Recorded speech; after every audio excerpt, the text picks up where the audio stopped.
So hello and welcome, I'm Frederick Dunn and this is The Way to Be. Today's July the 10th and yesterday I was out weed whacking in my apiary, which is the backyard bee area, and came across a cluster of bees, a swarm in a tree, a maple tree. So I shook them out, they were small. There's a saying, a swarm in July, let them fly. Well, I don't do that. I hive them up anyway. If you've got hive equipment, might as well give it a shot. And right in front of us here, clear as a bell, this is the queen. Now often the queen is just buried inside the cluster of bees. They're on their way to a new location somewhere. And I figured they'd been there a little while. Maybe their standards are lower, and maybe I could get them into a Nucleus hive, which is just 5 deep frames. So if you've never seen the queen before, if you have a hard time spotting them, this is very distinctive. Look at her long abdomen. Sometimes they're very dark and difficult to see. Look at the thorax. It's large right behind the head there, and it's shiny and pretty much hairless. So that's distinctive. The other part is, look at the length of her wings. They go about halfway down her abdomen. And because they're swarming, she had to fly somewhere, which means her abdomen can be a little smaller than it otherwise might be, but she's looking pretty darn plump. Now the other cool thing is, she's proud. This queen is scooting around on top of the bees that are part of the swarm, and of course, she's following them. They're not following her. And she has to go pretty much wherever they've decided that there's a space suitable for them to occupy. And that's after they're in the bivouac location. Well, I interrupted that because the bivouac location is what they're doing when they're hanging on a branch. So I shook them into a bucket. That's my latest thing I like to do. Sometimes I use a butterfly net and it allows me to see them. And then I thought, you know, as conspicuous as she is, I'll just make this video and show you. Now I have a habit of manipulating queens, manipulating swarms, and getting them to go where I want them to go and do what I want them to do. And I'm pretty darn successful at it. But you know what? The final decision maker here, in this case, is the queen. Now she's a little bit annoying, I don't mind telling you. And that's because I've provided them with a perfect place to live. It's sized right, which is very important this time of year, or any time of the year for that matter. But when you're hiving a swarm, you don't want to put them in a huge box. So I wanted to put them in this Nucleus hive. And 5 frames is about all they need. And she's scooting around the bucket here, making herself known. Now I could reach down and I could just grab her. Sure, that's easy. In fact, nitrile gloves work out really nice if you want to pick up your queen. I highly recommend picking her up by the thorax and getting her over the wings there. You could mark her, you could do any number of things, but if you control the queen, you can keep them from moving on to another location. Or if you take this queen, collect her, and remove her completely from the swarm, you know what they'll do? They'll head out and they'll go right back to wherever they came from. So you can restore a colony late in the year, you can restore their workers by removing the queen. But in this case, I like the look of this queen. She's very healthy, she's vigorous, she looks like she's going to do really well.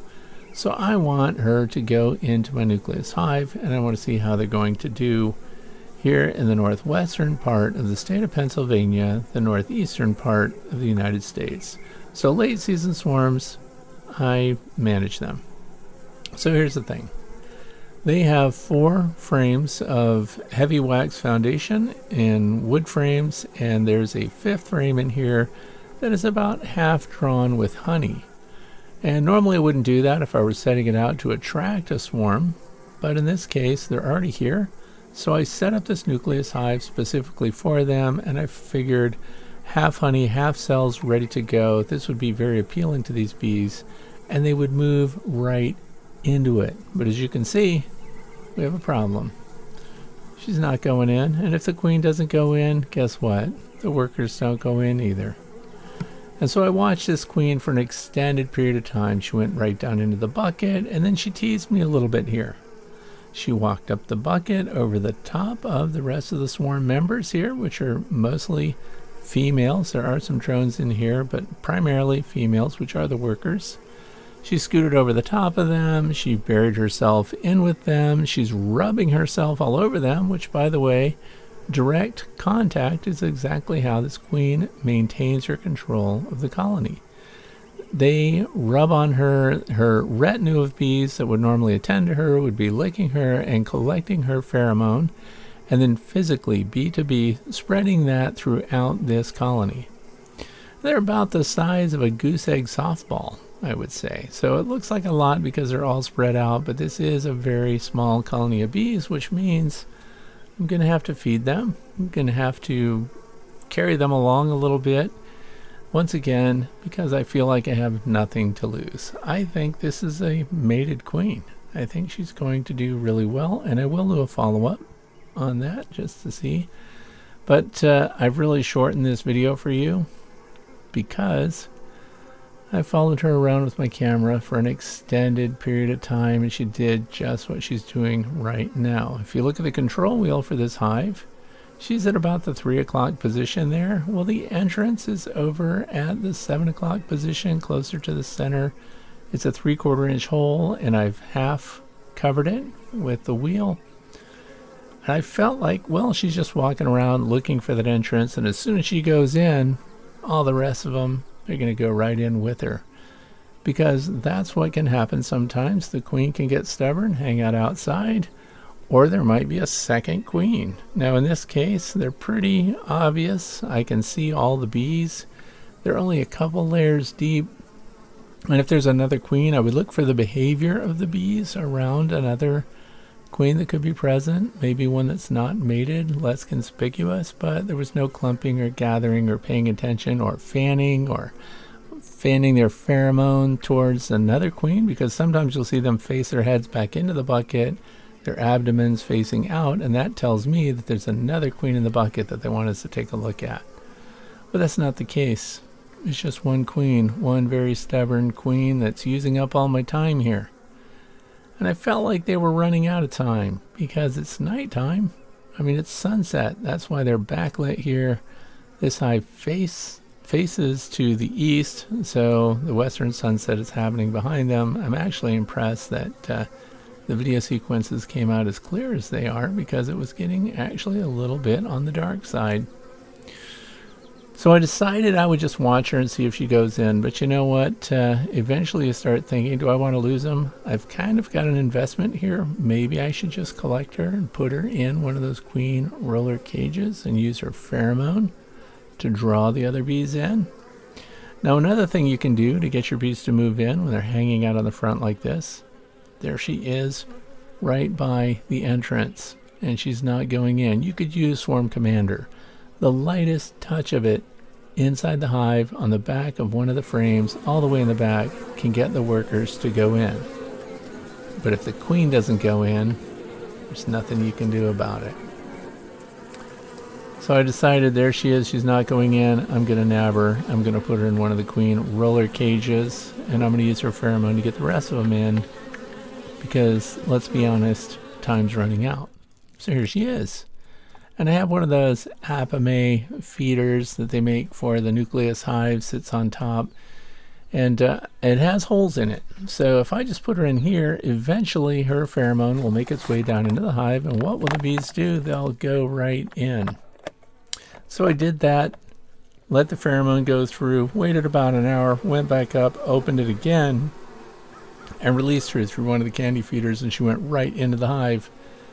And of course, what did she do? She came right back out on the front with the rest of the bees. However, I gave up on her. The following morning, which is today, July the 10th, I go out right at sunrise, because I thought about her overnight and other things I can do. Maybe I'll swap frames. Maybe there was something they didn't like. But what did I find? The bees going in on their own, which tells me the queen decided, okay, she'll settle for this Nucleus hive, and she went right in. And the reason they're not all scooting in a mad rush is because it's still cold right now. So you can hear them vibrating, fanning their wings, vibrating their muscles in their thorax, getting warmed up a little bit. And you're also going to see some cheerleader bees here, waking others and letting them know that, hey, the queen moved in, she approves, we can all go in now. So it didn't work for me to install her on my own. The queen had a mind of her own, of course, came right back out, joined the cluster, and they could have moved on somewhere else. Now see this tremble dance here?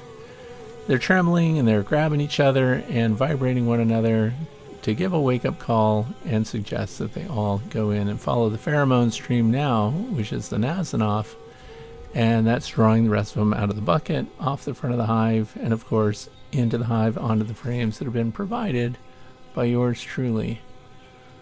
So it worked, and would have worked with or without me. It didn't really matter, other than the fact that I did shake them into the bucket and put them in direct contact with the front of the Nucleus hive. And the workers can also plug up entrances. If they find something inside a hive they don't like, they can block it and keep the rest of them from going in. But once the queen decides that she's going to go in, that's it. So it's all about pheromones, and then of course the amount of space that should match the size of the cluster of bees you're putting in. So this is a great example of the posture of a bee that approves. You've won over an influence here, and she will wave her abdomen high in the air and fan her wings and get that pheromone going, because some of the bees have been out scouting other locations, and when they come back to waggle dance about their location that they found, they can be derailed by this pheromone that says, we approve of the location, come on and move in with us right here. 1 becomes 2, 3, 4, 10, and so on, and they all start fanning their Nasonoff glands, and so you get kind of a choral representation of a pheromone that goes off into the air and gets them all into the hive where we want them in the first place. So they all did it. They all moved in on their own. Did not help that I put her in a roller, put her inside the hive, released her inside, and had her go in, which should have drawn the others in. They did it on their own time, and the queen ultimately made that decision. And this is what they look like today, July the 10th. They're settled. They're foraging. This is at the end of the day. In fact, it was 3:30 in the afternoon, and they're already bringing in resources. Now I am, because they're small and they have a lot of undrawn foundation in here, I did put light sugar syrup in there, and I've swapped out the cover for a Ceracell Nucleus Hive feeder box. So that has 2 reservoirs in it. We can put light sugar syrup in there and relieve some of the burden, and of course keep them producing comb so that the queen can start laying her eggs and they can start bringing in the pollen, which I expect to see here within the next 2 or 3 days. If I don't see pollen coming in, that would inspire me to inspect the colony. Also, if you treat for Varroa destructor mites, I highly recommend on the 7th day after occupation that you do oxalic acid vaporization before they get capped brood. Thanks for watching. I hope you appreciate this quick video showing that bees have a mind of their own, and don't let them fly just because it's July.